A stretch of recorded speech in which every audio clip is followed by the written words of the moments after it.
Msikilizaji, mimi sijui kwa upande wako, sifahamu, lakini kitu ambacho kidogo kimeniuma ni baada ya Mara kuikataa pete ya Chaz. Tumeona uwepo wa Chaz kwa Mara na hata namna alivyomueleza ni kwa namna ambavyo hajaonesha tamaa sana. Anaonesha ni mwanaume ambaye ana mipango na Mara muda wote yupo naye. Kwa hiyo kitendo cha Mara kuendelea kuwa na Chaz kama tu yani kwa part time, sababu Chaz inaonekana na malengo makubwa, lakini Mara sababu zake ni kwamba hayupo tayari. Tunajua mtu yote hata kama una miaka 18, kama umefall in love hakuna sababu yote ambayo itaingilia. Kama umefall in love hata kama una miaka 19, unaweza ukawa tayari hata kumzalia mwanaume mtoto, ikiwa tu tayari ameshaanza kuonesha taratibu zingine za kulinda penzi lenu na kufuata taratibu za kuweza kuwa na wewe. Ndivyo ninavyojua hivyo.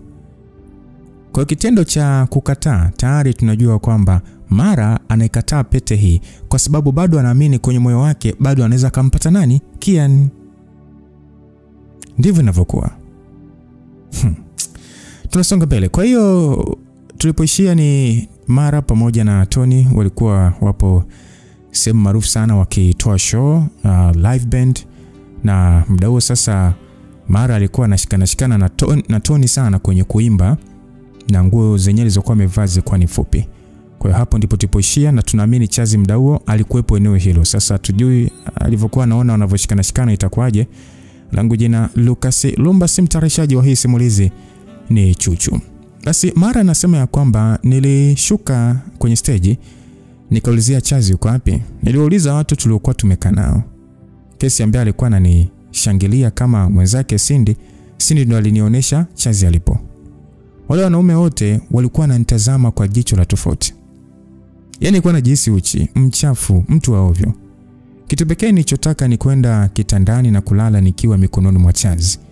Labda nikilala nitapata nguvu. Nilitoka nje na kumkuta Chazi amesimama akinywa whisky kutokea kwenye chupa. Nilisogea na kuchukua ile chupa bwana. Sasa Chazi alipogeuka alinitazama kwa dharau sana. Chazi akasema kwamba haoni hata aibu kuhangaika kujifunika baada ya kucheza kama kahaba na mwanamume mwingine. Chazi aliuliza huku akijaribu kuchukua ile chupa.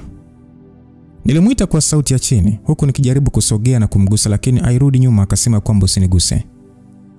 Nilibaki kimya huku macho yangu yakianza kujaa machozi. Baadaye akaniambia kwamba unataka nini Mara? Na umwaga moyo wangu kwako kila siku, alafu unaenda kucheza na mtu vile. Vitu tunavyovifanya chumbani unakuja kuviweka hadharani. Mimi nilikuwa najiona mtu wa pekee sababu mwenyewe ndo nilikuwa naona kwamba yani mimi ndo nilikuwa nakuona mwenyewe. Lakini kumbe hakuna upekee wote. Kitu pekee unachohitaji ni muziki tu na utafanya chochote na huyo mwanaume anachotaka. Chazi alikuwa anafoka sana. Hapa pombe yangu yote iliisha. Nibaki kimya sababu niliona kuongea kwangu ni kama kumwagia moto petroli. Kama ameamua kunitukana na kunivua nguo hapa nje, basi sawa, lakini mimi sitasema chochote tena. Nilikuwa nikifuta tu machozi yaliyokuwa yananitoka. Chazi alinitazama kwa muda kisha akaja na kunikumbatia. Nilia sana kifuani kwake bila hata kujali makeup yangu. Niliinua shingo yangu nimbusu, lakini alitikisa kichwa chake akasema kwamba sio sasa hivi Mara. Nimechukia sana tu. Ni kwamba siwezi kukuona ukilia hivi, lakini na hasira sana. Mimi natamani hata niende huko ndani nikamharibu sura yake. Chazi aliongea tena kwa hasira sana. Mimi nilibaki kimya tu. Sikuongea chochote. Sasa nilipotulia na kuacha kulia, aliniachana kurudi nyuma. Yaani ni kama vile hakutaka kunigusa tena. Basi gari lilipofika ndipo Chazi aliniambia kuwa aliita Uber, hivyo anaenda nyumbani.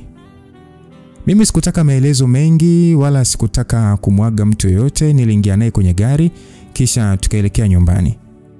Hakuna aliyemsemesha mwenzake. Moyo wangu ulikuwa unauma sana. Tulipofika nyumbani, Chazi hakuhangaika hata kuoga wala nini.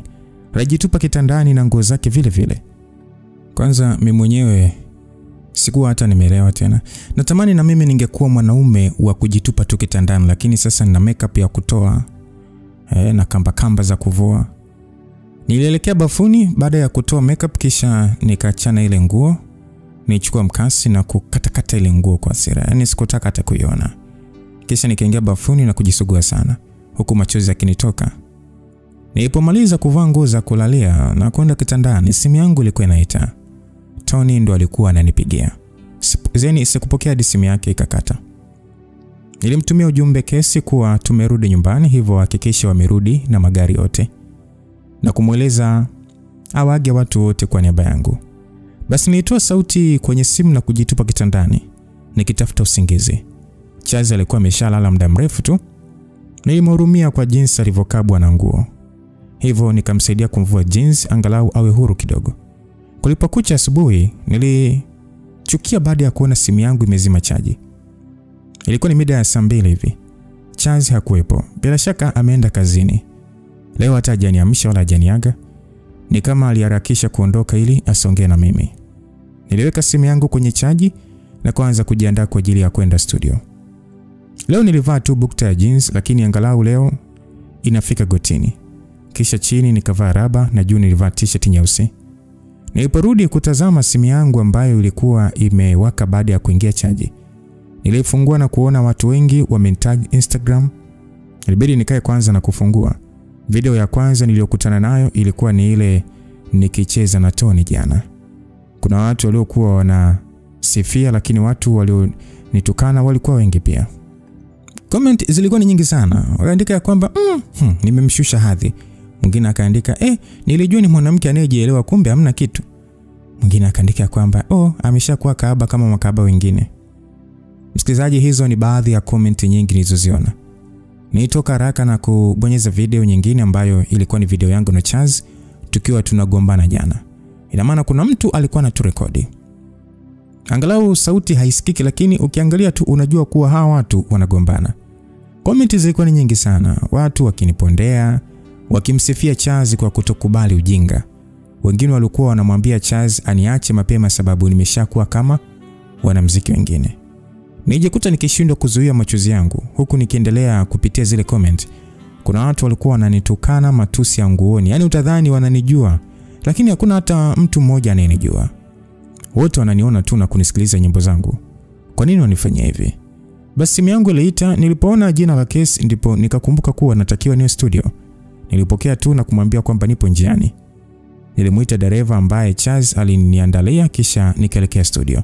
Nilipofika kila mtu alikuwa ananitazama kwa huruma. Unajua ile unaingia kwenye chumba alafu ghafla kila mtu anakaa kimya, anabaki na kuangalia.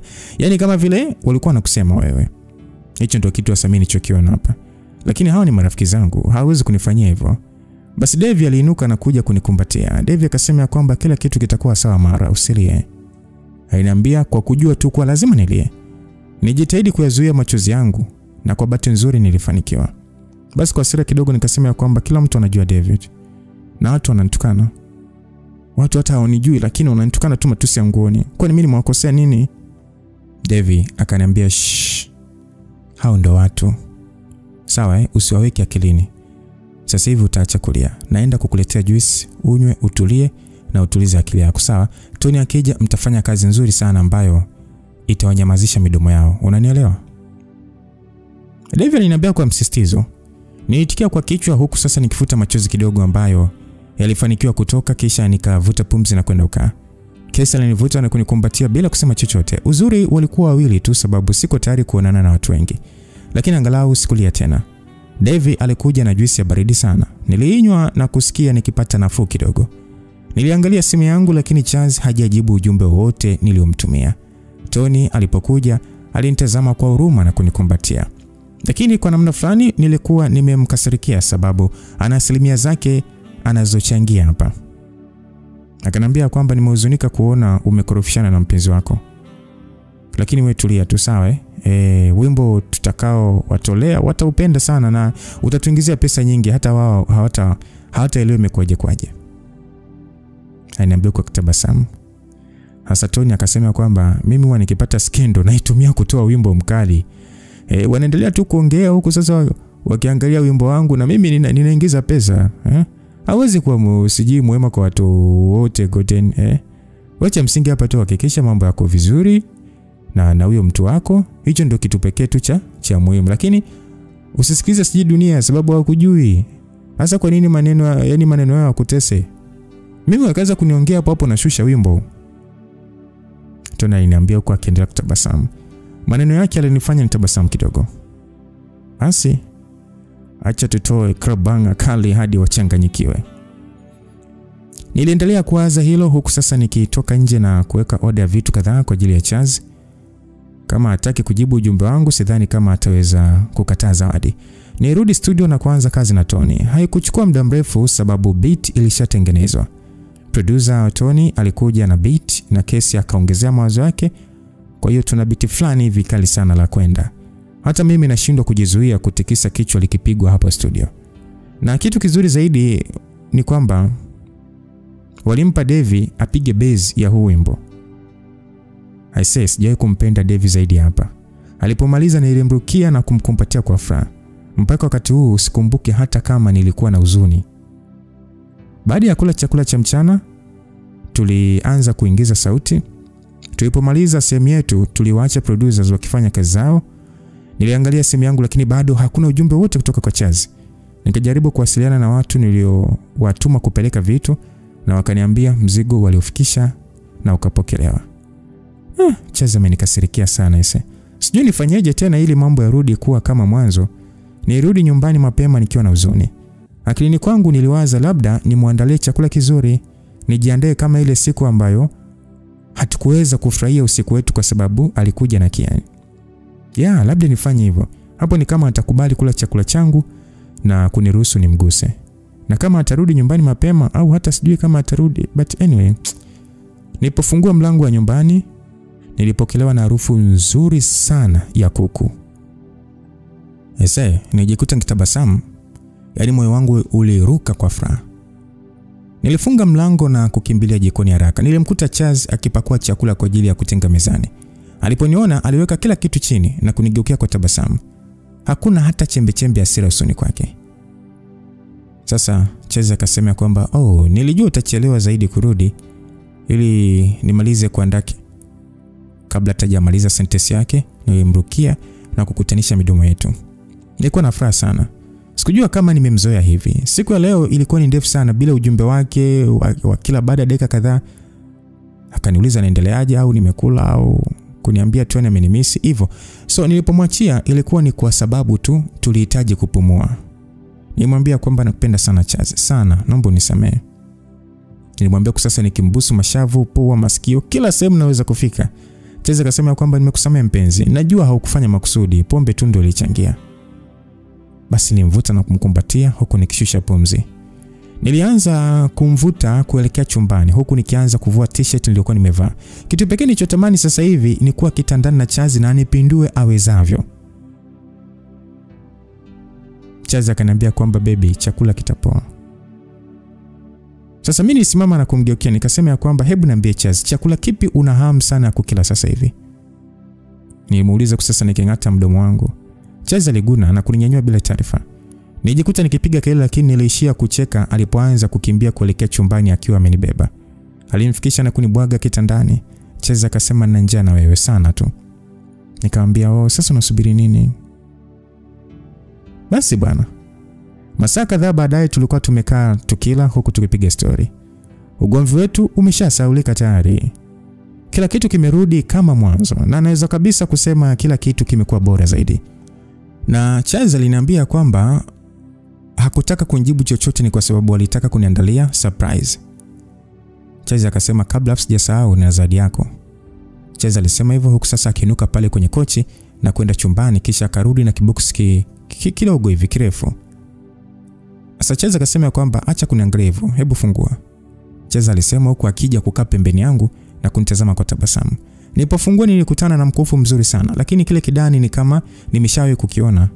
Kabla sijauliza, Chaz alinijibu swali langu akasema kwamba nimetumia ile almasi iliyokuwepo kwenye ile pete niliyokuletea kutengeneza huu mkufu. Ile pete nilinunua kwa upendo na sikutaka kuirudisha tu. Hivyo nitamani uwe na hiyo kumbukumbu katika maisha yako. Siku tukiwa tayari tutatafuta nyingine. Chaz aliniambia kwa tabasamu. Macho yangu alianza kujaa machozi. Hata sielewi nimempataje huyo mtu. Chaza alinikumbatia kwa muda mrefu akiniambia namna gani ananipenda.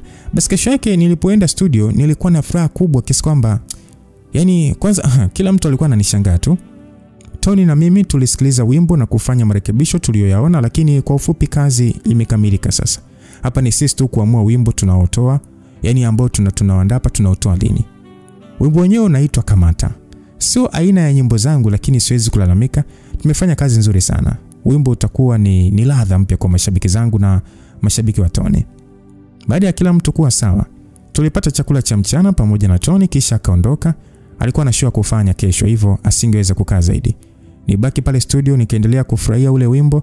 Tukubaliana baada ya wiki 2 ndipo tutasafiri kwa ajili ya kwenda kufanya video ya huo wimbo. Nilikuwa niko zangu studio nikipitia akaunti zangu na kuendelea kuangalia matusi ya watu, lakini angalau leo hayakunisumbua kama jana. Chaza aliniambia niachane nao. Tusijibizane na mtu wala tusiongelee hili swala kwa waandishi wa habari. Na yeye akiwa kama mpenzi wangu na meneja wangu lazima nimsikilize. Basi niliendelea kuposti video watu walizonitumia wakiimba wimbo wangu wa hivi karibuni. Sasa Dave aliniita akaniambia, Mara, Cindy anakutafuta. Niliinuka kutoka pale studio na kwenda ule upande wa sebule ambapo nilimkuta Cindy akilia. Nilimsogelea na kumkumbatia huku nikimbembeleza. Nimetokea kumpenda sana huyu mwanamke na amekuja kuwa rafiki mkubwa sana kwangu. Basi nikauliza, shida nini mpenzi? Dave alikuja na glasi ya maji na kumpatia kisha akakaa pembeni yake huku akiendelea kumbembeleza. Cindy alisema kwamba nimefukuzwa kazi, sijui nitaanzia wapi jamani. Unajua tangu ile bai fungwe sijapata kazi ya kueleweka, lakini hii ya juzi nilipenda na ilikuwa angalau inalipa vizuri, lakini leo wamenifukuza eti wananilaumu nimeiba pasi ya nywele. Mara, unajua mimi kabisa sio mwizi. Alisema hivyo nikamwambia kwamba ni kweli wewe sio mwizi mpenzi. Huyo bosi wako ni Taira tu. Mimi nimejikuta namchukia sana. Usilie Cindy, sawa? Bora umeachana na huyo pepo. Sasa hivi tutafute tu kitu cha wewe kufanya mwenyewe. Nilimwambia huku sasa nikiendelea kumbembeza taratibu. Sikuhitaji hata kuwaza sababu, ni kitu ambacho nilipanga kufanya kuanzia muda. Sema tu sikupata wakati sahihi. Naona sasa hivi itakuwa wakati sahihi. Nilimwambia kwamba tafuta kitu unachopenda kufanya. Hata kama itabidi usomee, mimi nitakusupport. Nataka ufanye kitu wewe kama wewe, sawa? Usimame wewe kama wewe mpenzi. Na mimi rafiki yako lazima nikushike mkono.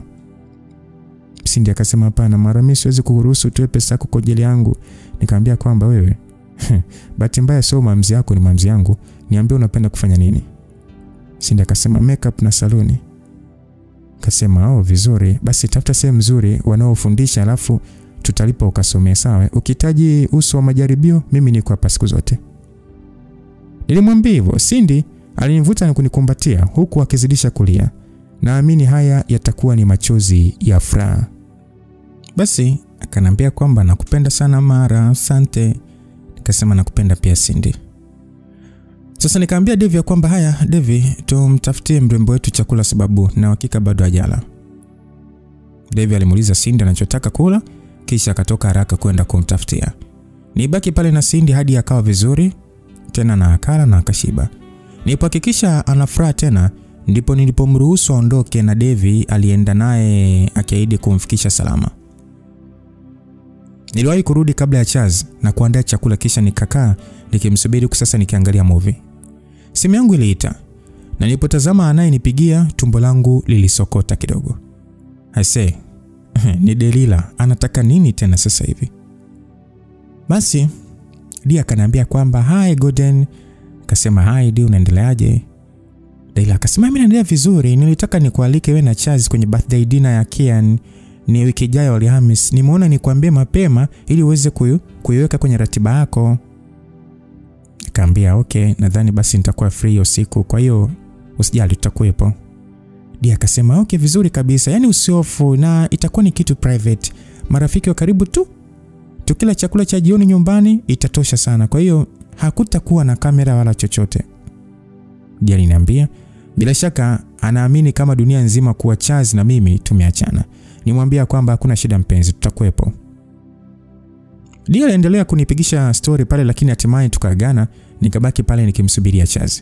Mpaka hiyo Alhamisi inafika, nilikuwa nimeshaweka vitu vyangu vyote tayari sababu kesho yake nikimaanisha Ijumaa tunasafiri kwenda Afrika Kusini kwa ajili ya kutengeneza video ya wimbo wetu wa Kamata.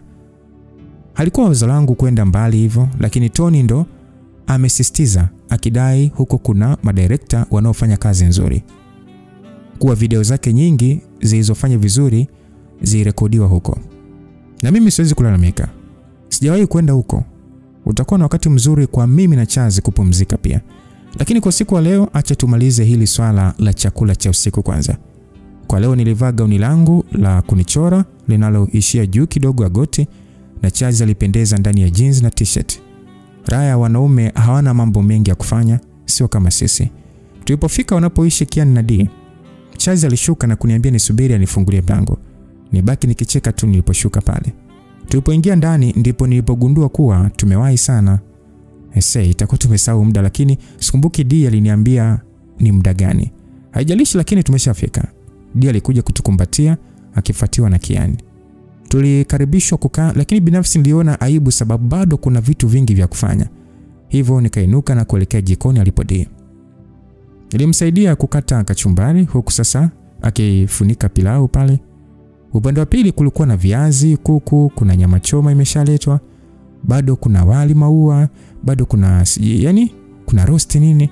Nadhani Dee alikuwa anapika siku nzima leo, hivyo kumsaidia kachumbari sio shida. Kule sebuleni tulimwacha Kian akisaidiana na Charles kuandaa meza.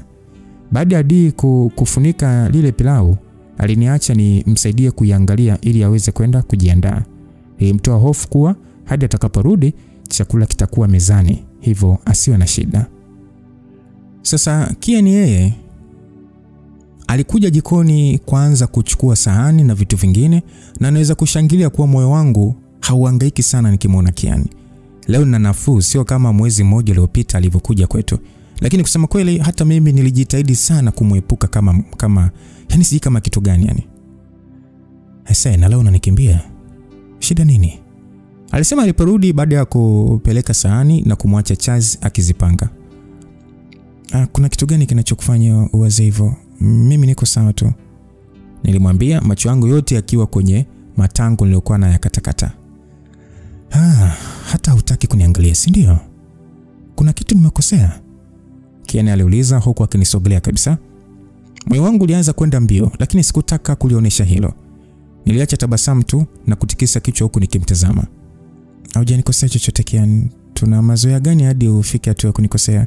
Ni kwamba nipo busy tu, nilimwambia na kurudi kuendelea kufanya kazi yangu. Alisogea karibu zaidi hadi nikahisi anataka kunibusu shavu.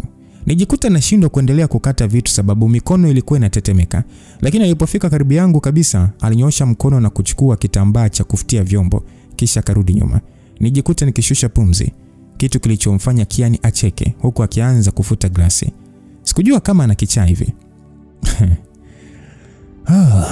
Natamani ungejiona ulivyoganda, alisema kusasa akichukua zile glasi na kuzipeleka sebuleni. Aliporudi nilikuwa ninachanganya kila kitu. Aliponisogelea wakati huu sura yake haikuwa na utani wote. Nahitaji namba yako Mara, alisema kusasa akinitazama machoni. Hii ndio mara ya kwanza ameniita jina langu tangu tukutane tena. Kipindi chote amekuwa akiniita Gordon. Sidhani hata kama kuna mtu anajua kuwa Kian anajua jina langu halisi. Maneno yalikuwa makooni kwangu. Basi nilimuuliza kwamba namba za nini? Ni kwa ajili ya maongezi na wewe. Kwa nini hukunitafuta kwenye mitandao ya kijamii nikupatie? Kwa hiyo unataka Charles ajue kuwa ninakuomba namba, si ndio? Aliniuliza kusasa kitabasamu. Niliposhtuka alicheka kidogo. Ndio, sikudhani hivyo bwana. Nadhani ninakudai kitu kutoka tangia tulivyoonana mara ya mwisho miaka kadhaa iliyopita. Na mimi nina mambo mengi sana ninayohitaji kuyamwaga kwako. Aliniambia sasa akinikabidhi simu yake. Kwa mikono inayotetemeka niliweka namba yangu ya simu. Aliacha tabasamu alipopokea simu yake na kunipigia kuhakikisha kwamba nimepata namba yake, kisha karudi sebuleni. Nilibaki pale jikoni nikihisi kama nimemsaliti Charles, lakini hakuna baya lolote lililofanyika, hivyo hakuna haja ya kujisikia vibaya. Watu walianza kuja. Ilikuwa imeshapita karibia saa 1:30 tangu tule. Kweli tumewahi sana. Vyakula vilikuwa tayari kabisa hadi nilikuwa nimemaliza kuvipakua, ndipo Delila alipokuja jikoni akiwa amependeza sana. Alikuja kunikumbatia huku akinishukuru sana kwa kumsaidia. Kisha akanifukuza niende sebuleni kukaa na wageni wengine. Yeye atamaliza kila kitu. Sasa nilipofika sebuleni nilikuta wanaume 4 wameongezeka, na kama sikosei wote ni wako timu moja na Kian. Waliponiona walitoa macho kidogo, lakini macho yao yalikaribia kudondoka nilipoenda na kukaa pembeni ya Chazi ambaye alinibusu kwenye shavu. Nimesahau kama dunia inajua tumeachana. Tukiachana watu yani wanashangaa mimi na Chazi, yani kwamba kwa nini tumekuwa pamoja wakati tumeachana. Na Kian alikuwa ananitazama mara kwa mara. Kila kitu kilienda sawa kabisa. Ulikuwa ni wakati mzuri. Marafiki wa Kian ni wachangamfu sana. Waliniimbisha ili kuhakikisha kwamba sauti yangu haijachujwa. Tulishia kucheza michezo mingi na kunywa hadi tunarudi nyumbani tulikuwa tumechoka. Lakini pia Kian alituambia kuwa amesajiliwa na timu ya nje, hivyo anasubiri mwaka huu uishe. Ataenda huko mwakani. Ni habari njema sana, japo inaonekana Kian hakutaka kuzitangaza, lakini mpenzi wake Delila alikuwa na furaha kiasi kwamba hakuweza kukaa kimya. Bila shaka watakuwa na ugomvi mkubwa kesho. Sasa Afrika Kusini, msikilizaji, ni pazuri sana. Siwezi kulalamika kupata hii nafasi ya kusafiri na Chazi. Japo nilijifanyaga kuwa nitapata nafasi ya kupumzika, hakuna kitu kama hicho. Kwa huyu director ametufanya turudie vipande mara nyingi kiasi kwamba nimepoteza hesabu. Hadi kuna muda nilitamani kumwambia ni wimbo tu wa sio movie. Sehemu iliyonichosha ni pale tulipohitajika kwenda kurekodi video saa 8 usiku. Sababu huo ndo muda hakuna watu. Hiyo sehemu ambayo ilikuwa imechaguliwa. Lakini kwenye hii video nilivaa vizuri. Nilikataa kabisa kubaki uchi. Hivyo huyu anayetuvalisha libidi awe mbunifu kidogo. Nimevaa suruali inayong'aa, inayonibana sana, na juu nilivaa koti, ile suti ya koti yani bila kitu chochote ndani. Nilipendeza sana na bado sikuwa uchi, na pia nilionekana kama msanii. Sikucheza na Tony, kulikuwa kuna dancers ambao walifanya hiyo kazi yote. Kwa ufupi ni kati ya video zilizonifanya kuwa huru sana. Tulipomaliza kazi, hata hatukuweza kukaa siku 2 za kupumzika kwa sababu kila mtu ana majukumu. Lakini kitu pekee kilichonipa furaha ni kuwa baada ya siku moja Tony atatoa huo wimbo, na ninasubiri kwa hamu kuona jinsi watu watakavyopokea. Kian hajawahi kunitafuta tangu ile siku achukue namba yangu. Sio kwamba eti ninalalamika, lakini najiuliza tu kwa nini sasa alichukua kama shida yake haikuwa ya haraka kama alivyokuwa anaonesha. Wiki moja ilikimbia sana, na kuzingatia nilitumia huu muda kuandaa album yangu ya pili. Kwa hiyo nadhani wakati wa kuanza kuandika nyimbo nyingine na kuandaa nyimbo za kutumia kwenye collab umefika. Hivyo niliweka muda wangu mwingi katika hilo. Siku ilipofika na tukatoa ule wimbo, nilibaki nikishangaa jinsi watu walivyopokea. Kwanza ile matusi yote yalisaulika. Sidhani hata kama wanakumbuka ile video. Kila kona ulikuwa ni huo wimbo. Sio klabu, sio harusi, sio TikTok, sio wapi. Yani nilikuwa na furaha ambayo haielezeki. Na sasa hivi ninatambulika sio tu nchini bali Afrika Mashariki yote. Siku zilikimbia nikihangaikia album yangu, lakini siku ikifika lazima nikumbuke yani. Siku ya leo bwana ninatimiza miaka 3 tangu ile siku nilipokata tamaa na kujaribu kujiua. Kila mwaka nimekuwa nikirudi ile sehemu, japo awamu hii sio kulia, ni kumshukuru Mungu kwa mwaka mwingine nikiwa hai. Nilimwaga Chazi ambaye haelewi chochote kwa sababu sijawahi kumwambia chochote kuhusu huo upande wa maisha yangu. Alisisitiza kwenda na mimi sababu sikuwa na furaha sana hii siku. Kwa sababu ni siku ambayo inakuja na kumbukumbu nyingi sana. Ni siku ambayo yani nilimfuta Imelda kwenye maisha yangu. Kuna wakati natamani hata kujua anaendeleaje, lakini sasa najikumbusha kuwa yeye sio sehemu ya maisha yangu tena. Niliendesha gari hadi Coco Beach. Ndiyo, nimenunua gari, sio ile V8 niliyoitaka, lakini angalau nina RAV4 nzuri tu nyeusi. Nilinunua baada ya kutoa wimbo wa Kamata. Nilikuwa nikitunza hiyo pesa muda mrefu tu, na ilipotimia sikusubiri hata siku moja. Niliongozana na Chazi ambaye ndo anajua kila kitu kuhusu magari. Yeye ndo aliyefanya kazi ya kukagua gari kama liko vizuri. Hiki ni kitu ambacho sijawahi kutegemea katika maisha yangu, lakini baraka za Mungu hazijui muda. Wakati wako ukifika umefika tu. Nilishuka kwenye gari nikiwa nimevaa miwani ya jua na kofia. Chini nilivaa jeans na t-shirt. Nilitembea nikiinamisha kichwa sababu sikutaka mtu yeyote atambue mimi ni nani. Sababu kwa sasa ninafahamika vya kutosha. Nilikuwa na mfuko wenye pakiti kubwa sana la Crips. Nilienda kukaa kwenye ule mwamba huku nikila zile crips taratibu tu na kuanza kuwaza kwamba ningekuwa wapi kama ningefanikiwa kujirusha hapa siku ile. Nisingekufa lakini ningeumia, labda ningekuwa kilema. Na nimesharudishwa kijijini kwa mama yangu. So nilianza kumfikiria mama yangu.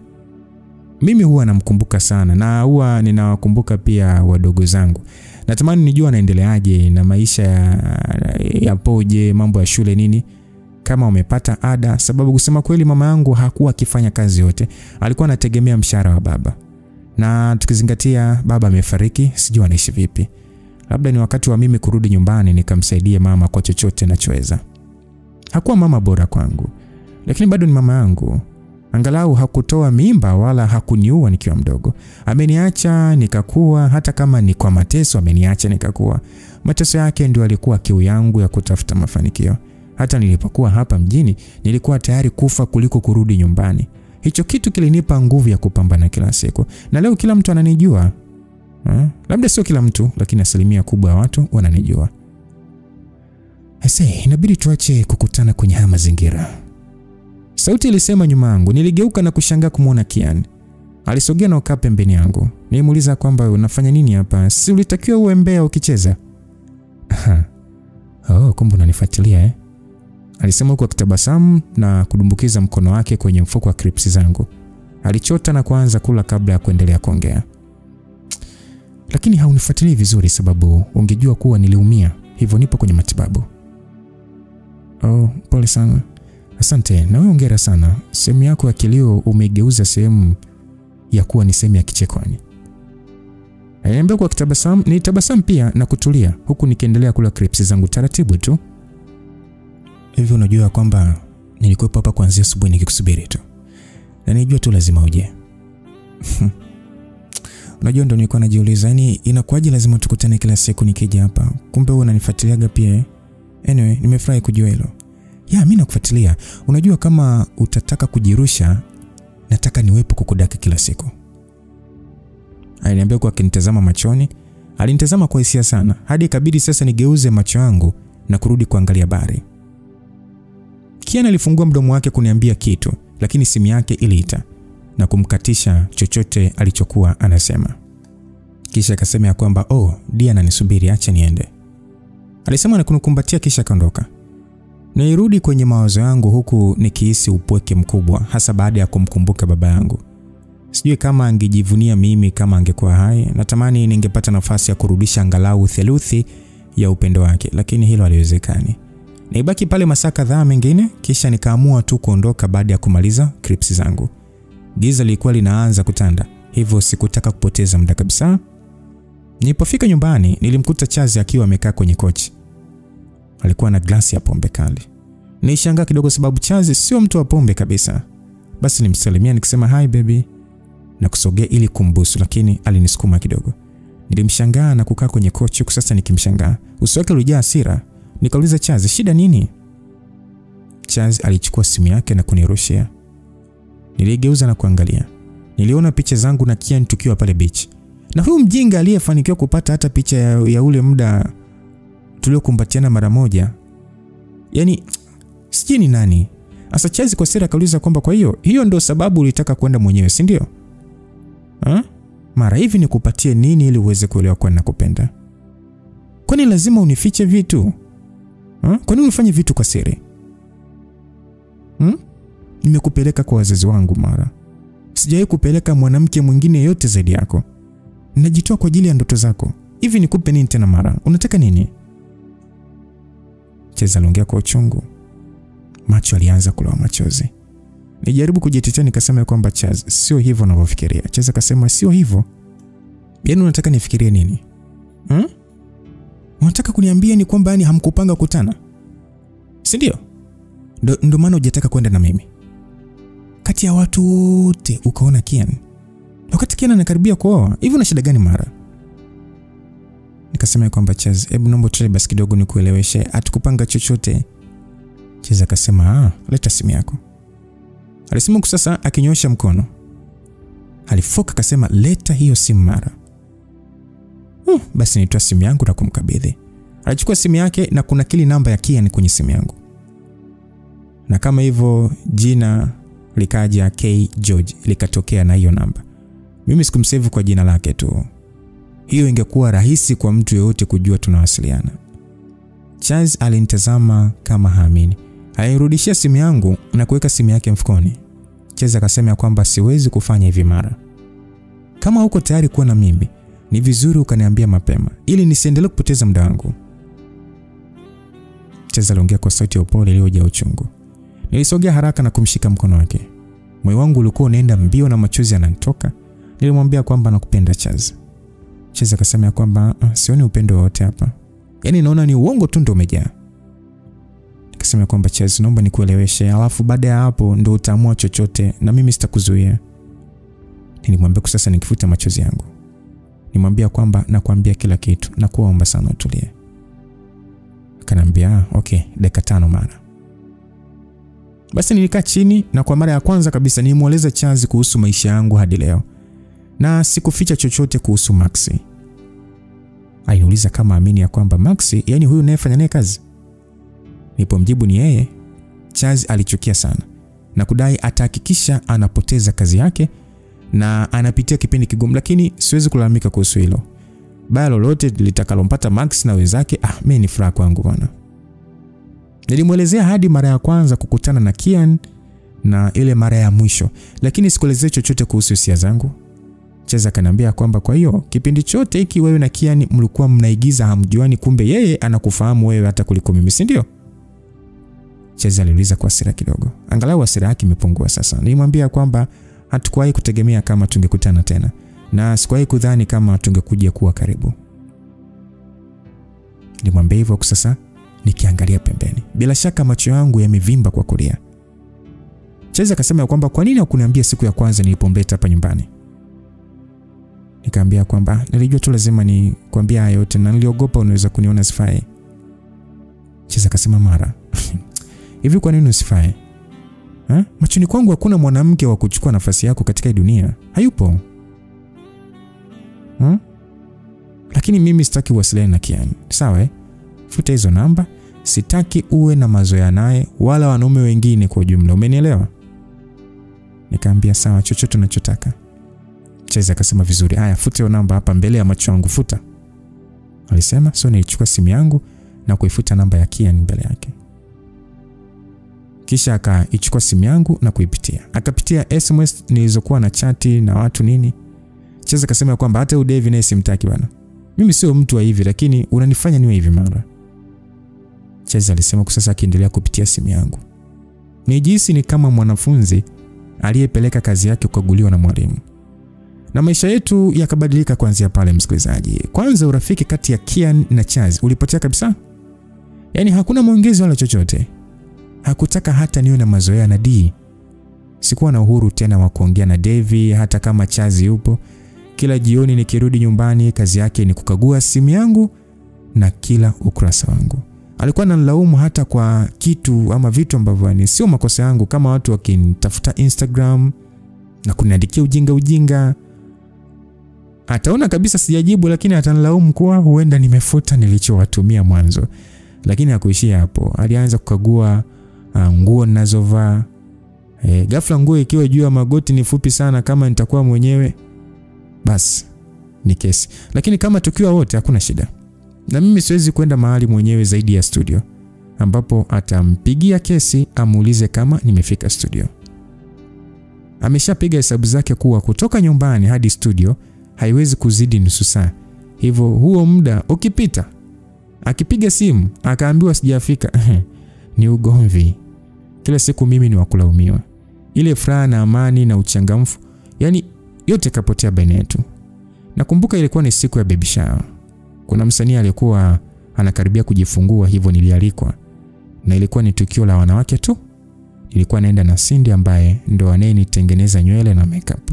Ameshamaliza kusoma miezi 3 tu na lazima niseme ana kichwa chepesi. Anafanya kazi nzuri kama hawa wenye saluni kubwa. Alipomaliza kunitengeneza na kusogea nyuma, nikajiona kwenye kioo, nilibaki mdomo wazi. Kwa jinsi ambavyo Cindy alikuwa ameniandaa, nilimwambia kwamba Cindy, kuanzia sasa umeajiriwa. Wewe ndo mpambaji wangu kuanzia sasa hadi milele. Cha msingi hapa ni ufungue sehemu yako na Nitamtuma kila star nayemjua aje kupata hii huduma kwako na watakutagi tu. Lazima upate wateja. Umebarikiwa sana. Nilimwambia sasa huku nikiendelea kutazama uso wangu. Cindy alijaa machozi usoni. Akasema asante sana Mara. Sijui hata ningefanyaje bila wewe. Nikasema ya kwamba sio mimi niliyekazana kujifunza kupaka makeup. Yote hii ni juhudi yako Cindy. Unajua mimi ni mwanamke lakini hata kuchora nyusi zangu mwenyewe siwezi. Nilisema na kumfanya acheke huku akifuta machozi. Nikamwambia kwamba hebu fanya haraka bwana tusichelewe. Nilimwambia na kusimama kwenye kioo nikijitazama ndani ya gauni jeupe fupi. Wote tulitakiwa kuvaa nguo nyeupe. Hivyo mimi nilichagua hili gauni fupi la kuacha bega moja wazi na chini nilivaa viatu vyekundu. Nilitoka kwenye chumba cha wageni ambapo ndipo tulipokuwa tunajiandaa mimi na Cindy. Chazi hataki hata niende saloni. Sasa hivi huduma nyingi zinanifuata nyumbani. Maisha yangu yamekuwa kama jela lakini siwezi kumlaumu Chazi sababu nimejitakia mwenyewe. Siamini imeshapita mwezi tangu lile sekeseke la Kian litokee. Nimeshazoea haya maisha sasa. Basi nilipofika sebleni kumuonesha Chazi nguo yangu, hata kuniangalia mara mbili. Chazi akasema ya kwamba nenda ukavae nguo ndefu. Hivi unajua sheria Mara? Ama unajizima data? Si unazifahamu sheria ama? Chazi alisema huku sasa akiangalia kitu kwenye simu yake. Nijitetea nikasema kwamba Chazi ni shughuli tu ya wanawake jamani na nitakuwa na Cindy. Akasema ya kwamba wewe mwanamke hivi hauelewi sheria ama nimekuambia uvae nguo ndefu. Kama hauendi na mimi nguo lazima iwe inchi 2 chini ya magoti yako. Chazi alisema hivyo na kurudia sheria ambayo nimeshaisikia sana. Nikamwambia kwamba lakini sina nguo nyingine nyeupe. Nitengeneza hii kwa ajili ya sherehe. Chazi akasema okay. Basi kaa hapa ndani. Ulitakiwa uweze hilo kabla ya kutengeneza hiyo nguo. Chazi aliniambia kwa hasira. Nilitaka kujitetea lakini najua haitasaidia kitu. Nirudi chumbani kule Cindy alipo. Nilimkuta ndo anamalizia kuvaa huku sasa kitabasamu kwa furaha lakini furaha yangu yote imeshapotea. Aliniuliza kwamba shida nini Mara, mbona uko hivyo? Nikasema kwamba sasa inabidi uende mwenyewe tu. Chazi amenikataza kwenda kwa sababu hii nguo ni fupi. Nilimwambia sasa nikijikumbusha kuwa ni sawa. Yote haya nimejitakia. Nilitakiwa niwe wazi. Yaani nimweke wazi kuanzia mwanzo. Sasa Cindy akasema kwamba unaongea nini wewe? Yaani nguo gani fupi? Cindy aliniuliza kama hanielewi. Sasa nilijinyoshia mkono kitu kilichofanya acheke. Akasema kwamba ngoja nikaongee naye. Alisema na kutoka haraka kabla sijamzuia. Nilibaki pale chumbani nikiwa sielewi kama nifurahi kwa Cindy anaenda kunitetea ama nisiende hata kama Chazi atakubali. Hata ikuchukua muda Cindy irudi na tabasamu kubwa akiniambia kwamba tunaweza kwenda. Tulipofika sebleni nilikuwa naharakisha kuondoka lakini Chazi akaniita kwa mapenzi kabisa na kunikumbatia akiniaga. Akaniuliza kwamba kwa hiyo ukaamua kuniaibisha kwa rafiki yako si ndio? Akaniuliza kwa sauti ya chini sana. Kisha akaniachia na kunitazama kwa tabasamu kubwa. Aliniambia kwamba nakupenda sana Mara. Nilishia tu kuitikia kwa kichwa tu. Akaniambia kwamba Cindy, mtunze godeni wangu. Chazi alimwambia hivyo Cindy. Cindy akasema kwamba usiwaze shame. Sitapepesa hata kope. Haya baadaye. Tuliaga na kutoka. Nijikuta tu nikishusha pumzi baada ya kutoka kwenye ile nyumba.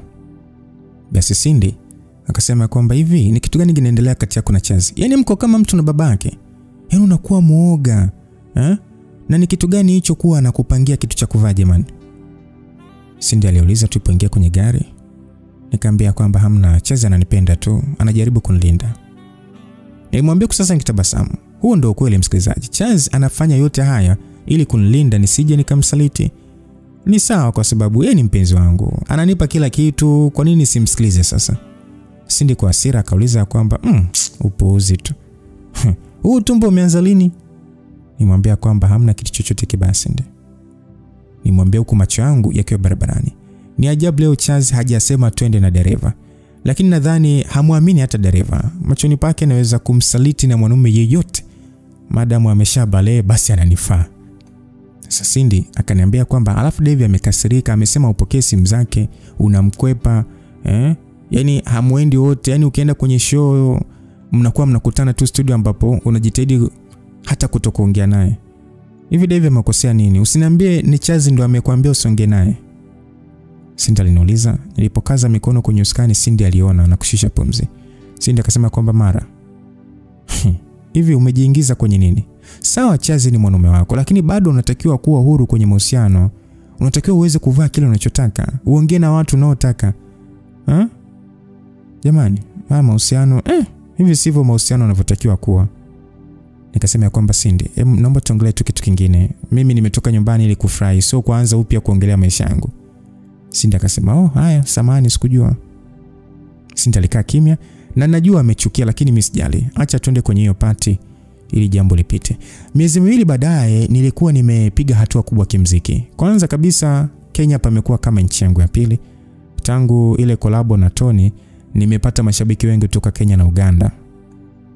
Sasa rafiki yangu Cindy nimeshamsaidia vya kutosha. Alianza kidogo kidogo na nilichofanya ni kuhakikisha anapata nafasi ya kupamba wasanii wengi, jambo lilomuongezea wateja wa kutosha. Na sasa ni miezi miwili imepita, ana saluni yake. Sio kubwa sana lakini ina vitu vyote vya muhimu. Ni nzuri na ana umaarufu wake. Bado huwa ninawaagiza wasanii wengi kwenda kupambwa kwake, japokuwa mimi siendi na wala mimi na yeye hatuongei. Najua unajiuliza kwa nini Ni kwamba bwana Cindy hakuwa ananitakia mema. Kitu pekee alichotaka kwangu ni kunigombanisha na Chaz. Sababu kila tulipokutana alikuwa anamuongelea Chaz vibaya. Mara ananiambia Chaz hanifai, mara ananiambia Chaz hanipendi, yani mara siji yuko na mimi kwa sababu tu. Lakini najua sio kweli, Chaz ananipenda sana. Ona huko kote aliponitoa, amenishika mkono kote huko. Kama isingekuwa Chaz nisingeweza kufika hapa, nisingekuwa msanii anayetambulika Afrika Mashariki. Najua njia Chaz anazozitumia zinaweza siwe nzuri machoni kwa wengi, lakini naelewa kuwa ananilinda ili nisiweze kumkosea tena. Hata mimi mwenyewe sipendi kugombana naye, sipendi anikasirikie, na kama tukiachana, yani bidii yote niliyoifanya kwenye muziki itapotea. Nitaanguka, nitashindwa, yani nitatoweka kabisa kwenye ramani. Mimi siwezi chochote bila msaada wa Chaz. Kwa hiyo inabidi tuwe pamoja. Hiyo ni lazima. Swala la furaha litakuja tu tukishazoea. Mbona mwanzo tulikuwa na furaha? Kwa hiyo bwana, simu yangu iliita na kunitoa kwenye mawazo yangu. Nilikuwa nikiwa tu pale sebuleni nikila nini. Niko kwenye siku zangu, ni kati ya zile siku ambazo sitamani hata kutoka, na nimechoka sana baada ya kufanya usafi nini. Kulazimika kwenda nje kununua mataulo ya kike na soda. Najua Chaz alikuwa anafanya hivi mwanzo, lakini sasa hivi amekuwa busy sana, hivyo hawezi kunisaidia tena, lakini ninamuelewa kabisa. Nilipokea simu na kuweka sikioni, huku sasa nikitabasamu baada ya kusikia sauti ya Devi. Naweza kusema huyu ndo rafiki pekee aliyemwema kwangu. Watu wengine wote hadi kesi walikuwa wanamuongelea vibaya Chaz, na Chaz aliniambia kuanzia mapema tu kuwa marafiki zangu sio watu wazuri, lakini sikumsikiliza. Hadi walipoanza kampeni yao ya kuniachanisha na Chaz.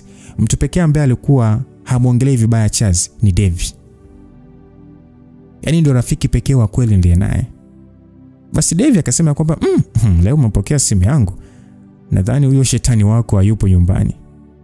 Devi alisema hivyo na kunifanya nikunje sura. Nikasema kwamba unaposema shetani unamaanisha mpenzi wangu ama? Nimuuliza kwa hasira, lakini Devi alicheka tu akasema kwamba wewe kwani umeelewaje? Nikamwambia kwamba Devi, unajua kabisa siwezi kamwe kuruhusu mtu kumuongelea mpenzi wangu vibaya, siwezi. Devi akasema kwamba naelewa mara, lakini hivi umejiangalia kwenye kioo kweli? Hauna furaha, hauna amani, umepungua, ile nuru yako ya mwanzo yote imepotea. Umegombana na marafiki zako wote. Mwanzoni hata mimi nilikuwa namfurahia Chaz, lakini kwa sasa hivi hapana. Nikamwambia kwamba Devi, naona tu unanitafuta maneno. Unajua kabisa sio mimi niliyegombana na hao wajinga, ni wao waliogombana na mimi. Sasa kabla sijamaliza kuongea alinikatisha. Akasema kwamba ndio mligombana baada ya wewe kukataa kuwasikiliza. Devi aliniambia kwa pole, lakini hasira yangu iliongezeka maradufu. Nikasema kwamba kwa hiyo unaonga mkono, si ndio? Unasema mimi niachane na Chaz wakati unajua kabisa jinsi alivonitoa mbali na anavyonipenda. Hivi kwa nini watu mnakuwa na roho mbaya hivyo? Yaani hampendi kuona mtu akiwa na furaha. Chaz akasema kwamba furaha ipi hiyo? Mbona hiyo furaha yako sijaiona miezi kadhaa sasa? Ndio nataka uachane na huyo mjinga sababu hakusaidii kitu, anakuumiza tu. Nimwambia Devi kwamba Devi, unajua nini?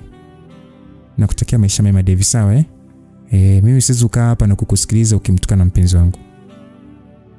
Nilimwambia hivyo na wakata simu na kumblock kabisa Devi. Niliumia sana moyoni, lakini hiki ni kitu ambacho natakiwa kufanya ili kuyaokoa mahusiano yangu. Chaz aliwahi kurudi nyumbani leo na kunikuta nikiwa na macho yaliyovimba.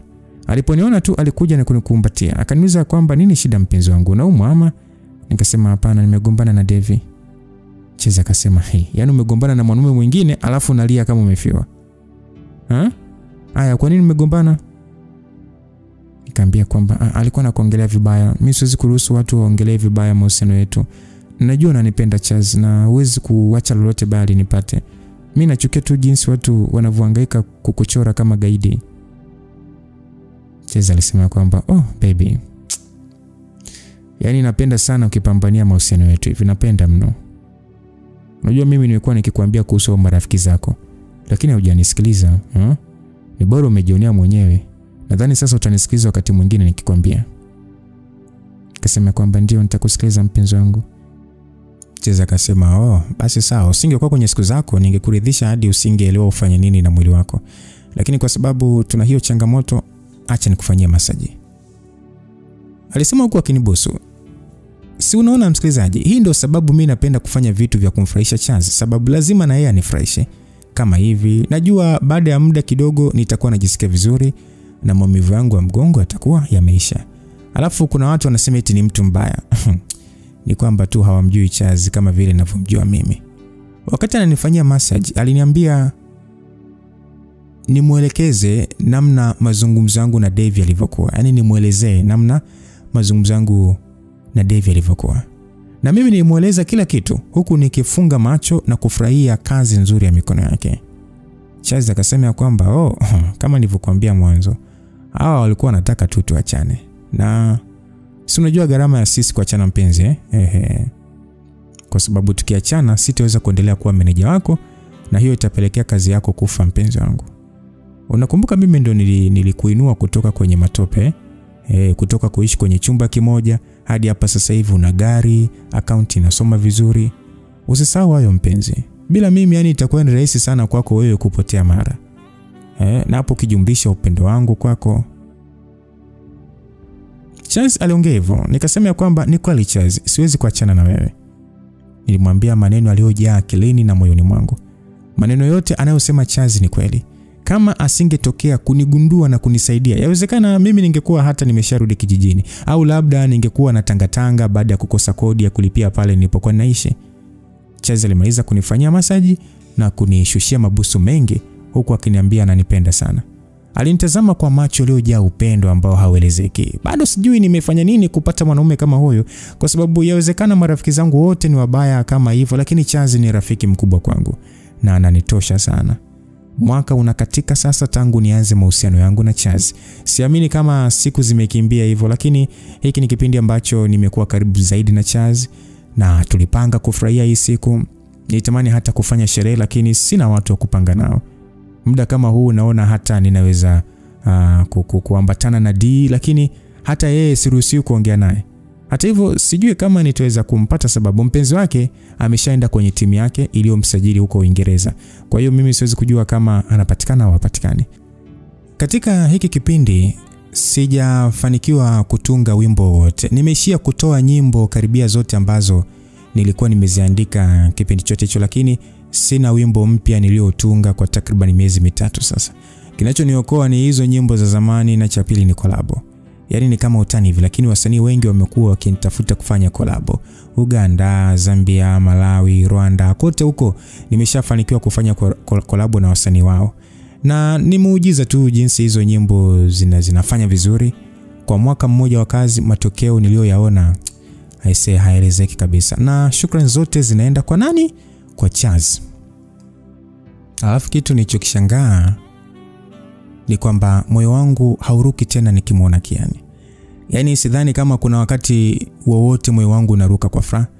Nilikuwa nyumbani baada ya kurudi kutoka studio, nimechoka sana. Kwa kweli nimemisi sana kufanya kazi na Kesi. Sasa hivi nina kama producer 3 hivi wanaotengeneza nyimbo zangu, lakini hawako kama Kesi. Kesi tulianza kikazi lakini akaja kuwa rafiki mkubwa sana kwangu. Na kuna Devi ambaye kila siku nilipokuwa studio alikuwepo amekaa akinisikiliza na producer. Nadhani hata hapo mwanzoni sikuchoshwa sana na hawa producer wapya kwa sababu mara kadhaa nilikuwa na Devi. Lakini baada ya kugombana na Devi nimekuwa mwenyewe kabisa. Niliweka funguo zangu kwenye tray tunalowekaga funguo na kuingia jikoni kuanza zoezi la kupika. Najua leo ni mwaka tangu Chaz na mimi tuanze mahusiano, lakini sijisikii kufanya chochote. Yaani hata hivyo sidhani kama yeye mwenyewe anakumbuka sababu hajaniambia chochote tangu asubuhi. Baada ya kuhakisha nimefunika wali wangu, nilienda chumbani na kuoga, kisha nikatoka nikiwa angalau sijachoka kama mwanzo. Simu yangu iliita na sikushangaa kuona ni Chaz sababu sina watu wengi wanaonipigia sasa hivi. Baada ya kuongea naye, aliniambia nijiandae, kuna sherehe ya kuzaliwa ya msanii, hivyo tumealikwa twende. Nilienda kuzima jiko na kurudi kwenye zoezi la kutafuta nguo. Nilitoa suti ya suruali ambayo inanipwaya kidogo. Hizi ni kati ya nguo mpya nilizonunua sababu nimepungua sana. Nguo zangu za miezi kadhaa nyuma hazinitoshi tena. Ni muhimu kufunika miguu yangu sababu Chaz hapendi kuona miguu yangu ambayo ni miembamba sana kama kijiti. Kuna wakati nashindwa kuelewa hivi tumefikaje huku kutoka kwa yeye kunipenda sana hadi kuanza kuniona kijiti kinachotembea. Lakini bado ananiambia ananipenda. So nilisimama na kujiangalia kwenye kioo, hasa nikijitahidi kuangalia macho yangu ambayo ninayapaka wanja. Mimi sipendi kujiangalia kwenye kioo. Yaani sipendi kuona mwili wangu wakati natamani ningeweza kutoka tu kwenye huu mwili nikaenda kwenye mwili mwingine mzuri. So baada ya uso wangu kuwa vizuri, nilichukua pochi yangu na kuelekea sebeni ambapo Chaz ndo alikuwa anaingia akitoka kazini. Alinitazama kuanzia juu hadi chini huku akitabasamu. Akasema kwamba wow, napenda ukinisikiliza hivi na kufuata sheria zangu, umependeza. Nikajibu asante. Nimwambie sasa nikisogea nyuma na kumpisha apite bila neno lolote, hata kuniuliza siku yangu ilikuwaje. Alipitiliza na kuelekea chumbani kwa ajili ya kujiandaa. Nilikaa pale sebeni huku sasa nikimsubiri. Akili yangu kwanza mdogo inazunguka tu.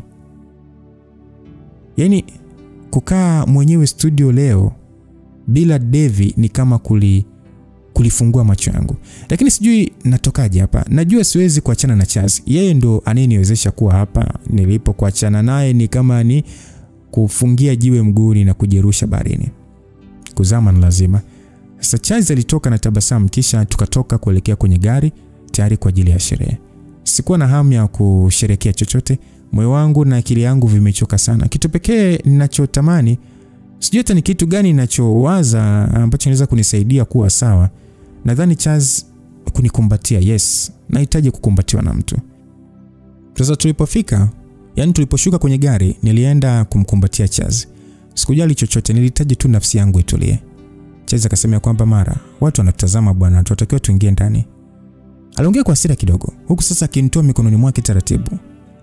Na mimi sikujilazimisha kuendelea kumkumbatia, hivyo nilimwachia na kusimama pembeni yake. Aliniambia kwamba sherehe unazijua, usinywe zaidi ya glasi moja. Aliniambia sasa tukielekea ndani. Tulisimama kwenye ile carpet jekundu huku nikilazimika kucheka huku tukikumbatiana na Chaz kama tunavyofanya kila wakati tukiwa mbele ya watu. Waandishi wa habari walitumia nafasi hiyo vizuri kutuhoji kwa sababu huwa hatukubali kufanya interview kama wapenzi. Kwa hiyo wakitubahatisha ndo maswali yanakuwa mengi namna hii. Tulipofanikiwa kutoka hapo, tuliingia ndani ambapo Chaz aliniachia na kwenda kusalimiana na huyo rafiki yake ambaye amezaliwa leo. Sijui hata urafiki wao ni watangu lini sababu ni msanii na hata sio kwamba wanafanya wote kazi, hapana. Yaani hajawahi kumtambulisha kwangu wala sijawahi kutambulishwa kwake. Kwa kweli sielewi, lakini mawazo yangu yalikatishwa pale mtu aliponigusa kwenye bega. Niligeuka na kukutana na mkaka ambaye sura yake sio ngeni sana machoni mwangu. Aliniambia tu Gode, unaendeleaje? Aliniuliza sasa akitabasamu. Kwa jinsi nilivyokuwa najitahidi sasa kumkumbuka, nimwambia kwamba naendelea vizuri. Yani unakuja unapotea, unakuja unapotea. Nilimwambia sasa nikijitahidi kutabasamu. Akanijibu ya kwamba Jordan, rafiki wa Kian. Nikasema oh yes Jordan. Nilisema sasa nikimkumbatia kwa furaha. Tumekutana sana kwenye sehemu nyingi ambazo nimekutana na Kian. Jordan ni mchangamfu, ni mcheza mpira kama Kian. Walikuwa timu moja na anaweza kusema wana urafiki mzuri sana. Basi nikasema kwamba wao naendeleaje? Hasa baada ya rafiki yako kukuacha jamani. Sasa hivi anacheza Wafu FC Nilisema kwa kujiamini, lakini Jordan alishia kucheka akasema kwamba sio Wafu FC, ni Watford bwana. Aliniambia sasa akicheka. na mimi nikajikuta nikiishia kucheka. Kumbe ni Watford, sio Wamford. Basi akasema kwamba mimi niko vizuri, ninazoea kuwa mbali naye, lakini tunawasiliana sana. Na ameniambia nikusalimie nikikuona. Inaonekana hamwasiliani Alisema kwa tabasamu la huzuni. Kabla sijamjibu, mkono wangu ulinyakuliwa na Chazi ambaye alinivuta kuelekea pembeni. Jordan alitaka kusogea, lakini nilitikisa kichwa changu na kumfuata Chazi ambaye alikuwa ameubonyeza mkono wangu hadi unauma. Nimwambia kwamba Chazi, unaniumiza. Chazi ananiambia kwa hasira, akasema kwamba wewe ulitakiwa uwaze hilo kabla ya kwenda kujirusha kwenye mikono ya wanaume huku kijichekesha tu kama mjinga. Hivi umesahau sheria ya kuongea na wanawake tu? Nibaki kimya tu. Akaniuliza kwamba sitaki kukuona karibu na mwanaume yeyote. Umenielewa? Nikasema ndio, nimekuelewa. Nilimjibu sasa nikijitahidi kuzuia machozi yaliyojaa machoni. Kwamba kuongea mimi niongee na wanawake tu? So aliniachia na kusogea nyuma kisha akarudi kuelekea ndani.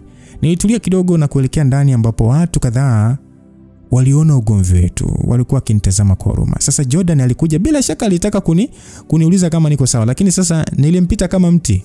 Sikumwangalia wala kumwambia chochote. Nilitembea tu hadi mahali ambapo hakukuwa na watu kisha nikasimama huko sasa nikivuta pumzi. Jordan alikuwa akinishangaa tu na Charles alikuwa akinitazama huko sasa akiongea na huyo rafiki yake. Nilishusha pumzi na kuangalia sehemu ambapo meza ilikuwa wazi bila mtu kisha nikakaa. Kitu pekee nilichotamani ni kukaa mwenyewe. Nilimalizia wine iliyokuwa kwenye glasi yangu na kuanza kujisikia vibaya sababu najua wine yangu ndio imeisha hivyo. Siruhusiwi kupata glasi nyingine. Sasa nilishtuka kidogo, kiti kilichokuwa pembeni yangu kilisogezwa na akakaa mwanamke wa makamo. Anaonekana ni mkubwa kwangu, labda anaelekea miaka 40 hivi au pengine ameshafikisha kabisa. Aliweka glasi ya wine mbele yangu huku akikaa na glasi yake ya wine. Nilichukua ile wine na kuiweka mbali na mimi. Nikasema kwamba glasi moja inatosha. Nilimwambia sasa nikijaribu kutabasamu. Yule mwanamke akasema kwamba una uhakika na hilo? Unaonekana unahitaji zaidi ya glasi moja. Alisema sasa akirudisha ile glasi karibu zaidi na mimi. Nilifunga macho sasa nikijaribu kutulia. Aliniuliza kwa upole tu akasema kwamba uko sawa mpenzi? Nimeona yule kaka alivyokupeleka juu. Hajakuumiza kweli? Niliachia tabasamu kidogo nikasema kwamba Chazi ananipenda. Hawezi kuniumiza. Alikuwa tu ananielekeza kitu. Nijikuta namwambia mwanamke maneno ambayo nimejikuta nikiyasema kila wakati nikiwa kwenye sherehe na Chazi. Matukio kama haya yametokea sana, lakini utadhani hata najifunza. Kila wakati najikuta narudia tu. Sio bure. Chazi anakasirika sana na hapendi kwenda mahali na mimi. Sababu kubwa mimi kuwa hapa itakuwa ni kuimba. Hakuna sababu nyingine. Chazi anaenda na mimi kwenye sherehe no. Sehemu yote Chazi anaponiambia twende wote, lazima nihitajike kuimba. Na kuna wakati hadi ninawaza labda anawaahidi watu kuwa anaweza kunipeleka kama kiburudisho, na hiyo ndio sababu kubwa anaenda na mimi popote. Basi yule mwanamke akasema kwamba anakuelekeza. Sijui maelekezo gani hayo, lakini uso wako wote ulionyesha alikuwa anakuumiza alivyokushika kwa nguvu.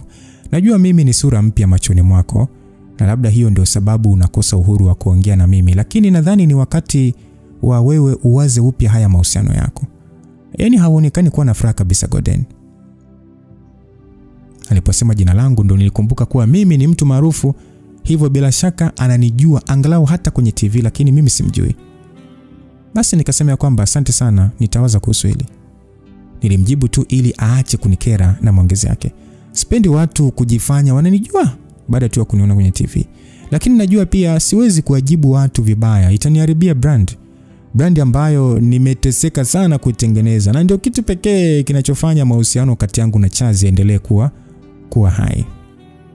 Yule mwanamke akasema kwamba okay, acha mimi niende kwa wenzangu, unaweza kuja kama unataka.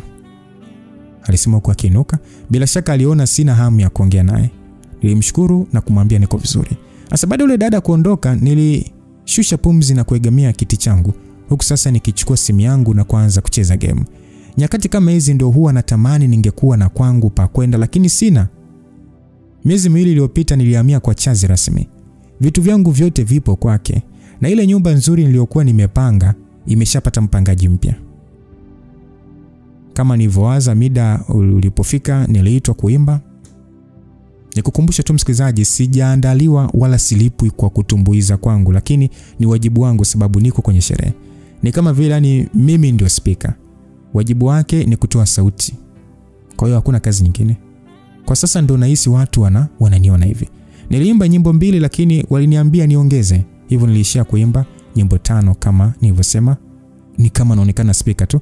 Niliporudi kukaa, watu walikuwa wananikumbatia, wengine walinipongeza, na mimi nijitahidi sana kuachia tabasamu hadi mashavu yalikuwa yanauma kutokana na kutabasamu muda mrefu. Lakini pia kuna wakati kadhaa ambao waliona umuhimu wa kuniambia namna gani nimepungua. Hakuna watu wanaonikera duniani kama hawa. Yaani wanaona ni wajibu wao kuongea kuhusu mabadiliko yote kwenye mwili wa mtu mwingine, lakini waambie wao sasa uone. Wapuuzi sana. Lakini sikusema yoyote. Nilisha tu kutabasamu tu na kuwashukuru na kuwasikiliza. Baada ya hizo fujo nirudi kukaa, huku sasa nikitamani ningepata glasi nyingine ya wine, lakini nikaishia kuagiza soda. Nimeshamkera Chazi mara moja, siko tayari kumkera tena kwa sababu nyingine. Ugomvi mmoja unatosha kwa leo. Nilidhani ningepumzika kwa amani, lakini haikuwa hivyo. Hadi tunafika nyumbani na anamaliza kujiandaa kuoga, Chazi alishapata sababu mpya ya kugombana na mimi. Ule wakati alioninyakua mkono wangu ulirekodiwa, na ule wakati nilipomkumbatia akanitoa mikononi mwake ulirekodiwa tena. Kwa hiyo unaweza kupata picha hayo maneno aliyojaa mtandaoni. Watu walianza kumwongelea Chazi vibaya kuwa ananitesa, na hiyo ndio sababu nimekonda. Kuna waliokuwa wanacheka, wale wanaosema eti sio kila kitu kilichoko mtandaoni ni cha kweli, na kuna wale ambao walibaki kwenye kumlaumu Chazi na kunitetea mimi. Na wale wakudhani kuwa chanzo cha ugomvi wetu ni kwa sababu nimelala na Jordan. Kwa hiyo hawakukosekana pia wa namna hiyo.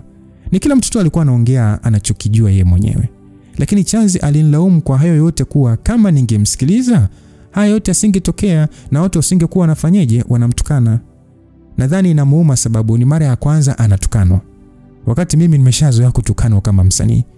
Kipindi kile ilipotokea skendo yangu ya kwanza kwa sababu ya Tony, aliniambia nikae tu kimya pamoja na mimi kumuomba tufanye interview kama wapenzi ili kuliweka hili sawa, lakini alikataa, alisema nikae tu kimya. Leo hii ananiambia niende live kwenye kurasa zangu niwaambie mashabiki zangu kuwa wanakosewa wanachokisema kuhusu Chazi. Nitaka nimbishie, lakini nikafikiria kwamba brand yangu iko hatiani. Hivyo niliweka simu yangu vizuri, nikaingia live kwenye ukurasa wangu wa Instagram na kuambia mashabiki zangu kuwa Chazi ndio mwanaume bora niliyewahi kuwa naye. Hivyo wasiofu wala wasiendelee kumtukana sababu inaweka mahusiano yetu kwenye shida. Sasa wakati nikiwa katika kuongea, Chazi alikuja na glasi ya juice na kunipatia akihakikisha watu wamemwona. Nilibaki nikishangaa sababu ni muda mrefu tangu anisaidia hata kusogeza kijiko. Kila kitu nafanya mwenyewe. Tangu nihamie kwenye hii nyumba, yani ninafanya mwenyewe kila kitu. Aliniahidi tutaenda kumsalimia mama yangu nikishahamia, lakini tangu nimeanza kuishi naye hataki hata kusikia hizo habari. Sijaweza kwenda kumsalimia mama, hataki. Na najua nimekosea sana, lakini yani hata sijui jinsi ya kutoka hapa na sijui hata pa kuanzia. Basi bwana, mwezi wa 12 unakaribia. Kama mwaka jana kuna sherehe ya familia siku ya Christmas ambayo ninahitajika kwenda kutumbuiza. Kwa hiyo kulikuwa kuna sherehe 2 ambazo wamenialika kwenda kutumbuiza kwa kipindi hiki cha mwezi wa 12. Hivyo kama kawaida ratiba yangu ya mwezi wa 12 iko kamili. Lakini mwaka huu nimejikuta nikimkumbuka sana baba yangu. Hasa tukizingatia kuwa siku yangu ya kuzaliwa inakaribia. Mara nyingi baba alikuwa ataniletea zawadi kwenye siku yangu ya kuzaliwa, atanipatia hata bila mama kujua. Haikuweza kuwa nguo mpya wala viatu, lakini daftari, kitabu ninachohitaji, box la kalamu, vitu ambavyo vilikuwa rahisi kuficha mama yangu asivione. So nimewakumbuka wadogo zangu na nina kiu ya tofauti ya kutamani kuwapa chochote ninachoweza. Baba yao alijitahidi kunitengenezea mazingira mazuri ya kuishi. Nadhani ni wajibu wangu na mimi kufanya hivyo. Natamani kujua wanaishije, wanasoma vipi na mambo yote hayo. Lakini sioni hilo likitokea kwa Chazi. Maisha yetu ya mahusiano sasa hivi yani ni kama hayapo. Sehemu kubwa ya maongezi yetu ni kazi au Chazi kuniwekea sheria mpya ya maisha. Yani mpaka siku yangu ya kuzaliwa inafika ambayo sijawahi kuisherehekea tangu nizaliwe. Japokuwa Chazi anaijua na hii ni birthday ya pili tangu tuwe kwenye mahusiano. Hajawahi hata kunihamasisha kuisherehekea. Lakini kama ilivyo kawaida, dunia nzima lazima ijue siku yangu ya kuzaliwa. Hivyo watu wengi walinitakia mema Nilipokea zawadi nyingi sana ofisini kwangu. Keki zilikuwa nyingi kuliko uwezo wetu wa kuzimaliza, lakini Chazi hakufanya chochote zaidi ya kunipongeza tu. Nilipata nafasi ya kujaribisha nguo mbili ambazo nitavaa kwenye hayo matukio, na naweza kusema kuwa sina ule mwili wangu mzuri wa kuvaa nguo za kunichora kama mwanzo. Niko kama kijiti kinachotembea. Hii ndio sababu sipendi kujitazama kwenye kioo. Sherehe ya kwanza ilikuwa ni tarehe 24, alafu ya pili ni kesho yake tu. Hivyo tarehe 22 nilikuwa kwenye mazoezi makali, nikijiandaa kwa ajili ya hizo siku mbili zinazofuatana. Nilikuwa na wapigaji wapya. Naweza kusema timu nzima ni mpya, lakini bado nilikuwa ni mpweke sana. Tulipata muda kidogo wa mapumziko, hivyo nikaenda kujiegesha mahali nikivuta pumzi huku nikinywa maji taratibu. Kama Devi angekuepo hapa, angekuja kukaa na mimi akinisumbua hadi nimfukuza, lakini kwenye hii timu mpya hakuna hata mmoja anayejaribu kunisogelea. Simu yangu iliita na kunitoa kwenye mawazo yangu. Sasa nilipoitazama nilishangaa kidogo kwa sababu ilikuwa namba mpya. Lakini sikuwaza sana, nikipokea. Moyo wangu ulikaza baada ya kusikia sauti iliyotoka upande wa pili wa ile simu. Sauti ile ilisema ya kwamba, Damara, ni wewe? Maneno yote yalikuwa makoni kwangu. Nilikuwa kama samaki aliyekuwa ndani ya maji, nikifungua mdomo na kufunga. Macho yangu yalijaa machozi. Sauti ikasema kwamba, dada Mara, ni mimi Michael. Alisema hivyo, kisha nikamsikia akiongea na mtu mwingine akimuuliza kuwa labda amekosea namba. Lakini huyo mtu ambaye bila shaka ni Pendo alimwambia kuwa hajakosea. Niliwasikia wakihakikishiana ile namba, kisha simu ikakatwa. Kukatwa kwa simu ndo kulinitoa kwenye ile hali ya kuchanganyikiwa. Nilifunga mdomo wangu na kuinuka pale nilipokuwa nimekaa na kuipigia ile namba tena huku mikono yangu ikitetemeka. Basi Michael aliita tena, dada Mara. Nikasema kwamba, Michael mdogo wangu, unaendeleaje, uko wapi? Napendwa jambo. Hii namba ya nani? Kabla sijamaliza kuteremsha maswali yangu, Michael alinikatisha akasema kwamba, mama anaumwa sana. Alisema na kunifanya nirudi kukaa pale nilipokuwa mwanzo. Najua mama hakunipenda, lakini bado ni mama yangu. Hilo pekee linampa nafasi kubwa maishani mwangu. Nikasema kwamba, okay, uko wapi? Yaani uko na nani? Na mama yuko wapi? Nina maswali mengi sana Michael. Hebu jaribu basi kunielezea kitu chochote nielewe. Nilimwambia kwa sasa nikiinuka na kuanza kuzunguka kama chizi. Nilibaki kimya tu huku nikimsikiliza Michael ambaye alinieleza kuwa walikuwa kwenye hospitali ya wilaya pale Nzega. Na tangu mama amelazwa ni siku ya 5 sasa, hajapata nafuu yoyote. Hivyo yeye na mdogo wake Pendo wakafanya bidii ya kunitafuta. Sasa kabla sijamaliza kuongea na Michael, nilikuja kuitwa kwamba muda wa mapumziko umeisha, lakini niliwaambiwa wasubiri. Sasa nikauliza kwamba, Michael, kwa hiyo hii simu ni ya nani? Michael akasema ni simu ya mama. Nikasema okay, unajua namba yake ya siri kwamba nikituma pesa utaweza kuitoa? Michael akasema ndio. Nikasema basi nakuwekea hela kwenye hii simu, mkatoe, mle vizuri na muhakikishe mama amepata chakula kizuri, sawa? Mlipe na bili za hospitali. Kesho nitakuwepo hapo kuhakikisha kwamba mama anapata uhamisho na anapata matibabu anayostahili, sawa? Nilimwambia. Michael alitikia na kunishukuru sana. Nilimwambia asijali chochote. Nilipokata simu nilimtumia 500 kutoka kwenye akaunti yangu ya benki. Kisha nikarudi ndani kuendelea na mazoezi baada ya kuhakikisha kwamba ameshapokea pesa. Tuliporudi kwenye mazoezi mara ya pili, niliharibu kila kitu. Nilikuwa nachelewa kuanza kuimba, mara naacha biti, mara nakosea key. Yaani akili yangu haikuwa pale kabisa. Niliwaambia kwamba guys, kwa nini tusije kufanya hii kazi kesho? Kichwa changu naona kama hakipo sawa. Basi kila mmoja alishusha pumzi, hivyo nilichukulia hiyo kama ni ndio. Nikusanya vitu vyangu na kuelekea kwenye gari. Kitu pekee nilichohitaji sasa ni kuanza kuandaa vitu vyangu kwa ajili ya kwenda nyumbani. Familia yangu inanihitaji wakati huu. Siwezi kukaa na kuimbia familia za watu wakati familia yangu yani ni kama inapitia kwenye changamoto ama inaangamia. Sasa nilipofika nyumbani bado ilikuwa ni mapema, giza halijaingia. Hivyo nilianza zoezi la kupaki nguo zangu. Siku ya leo hata sikukumbuka kupika. Akilini kwangu ilikuwepo familia yangu tu. Hata Chazi aliporudi nyumbani sikumsikia. Sasa Chazi akauliza kwamba mbona unapaki nguo? Aliuliza kwa mshangao aliponikuta chumbani. Nikamwambia kwamba kesho naenda Nzega, mamangu anaumwa.